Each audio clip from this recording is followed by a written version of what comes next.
السلام علیکم ملګرو نن د یو داسې کلی چکر در کوم کم چې په اوریزو کې دننه دی او دا یو اسلامی کلی دی. دلته ټول مسلمانان اوسیږي، څلور پنځه ټیمه اذان هم پکې کیږي او دومره اوچت دی چې دا اوریځې بلکې د دې د پاسه نه دي، دا د اوریځو د پاسه راځي.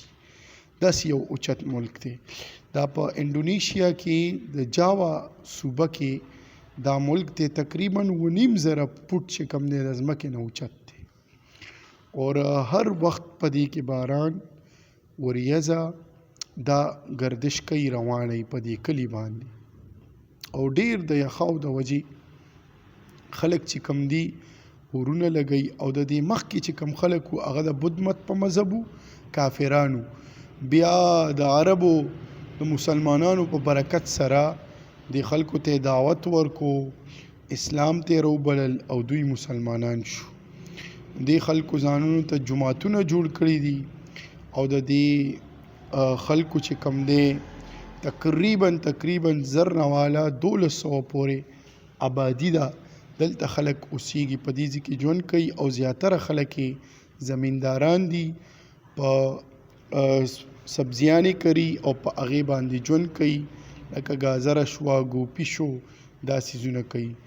اور د دوی خلک چې کم دی د دوی یو جماعت دی، د دوی مین جماعت الهدایه ده، مسجد الهدایه. دوی 15 ټیمه مونځ کوي په دې کې او د جمعې په ورځ دوی ټول راټولیږي دې جماعت ته، هلته خپل عبادات کوي او د الله نه غواړي او دوی پاخه مسلمانان دي.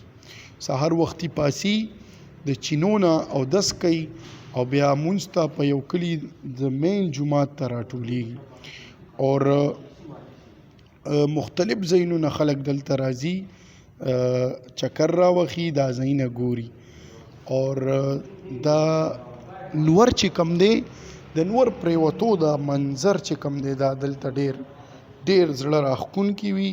چې کله نور غورځېږي نو دا خلک راځي دلته ګوري د نور دا منظر، لکه دومره په اوچته باندې دی چې هغه نور کله غورځېږي او ماښام راځي هغه بالکل صفا یو زړه راښکونکی منظر دی او ډیر یخ دی، یخاو پکې ډیر دی او د هغه خاص وجه چې کم ده هغه څه ده ځکه چې دا ډیر په اونچایۍ په ډیر جګوالي د لاسه ډیر یخ دی دا ځای.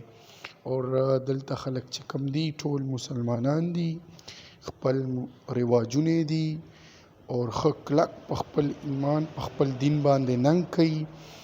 اور دا ملک چې کم دی دا انډونیشیا دی او دا ځای چې کم دی دا کم کلی چې کم دی دا د انډونیشیا کې دی، په دغه هیواد کې دی اور دا تقریبا د ځمکې نه 9,500 فوټه چې کم دی هغه اوچت دی او دې ته ویل کېږي د ویلیج ابو د کلاوډز، دا ورته ویل کېږي.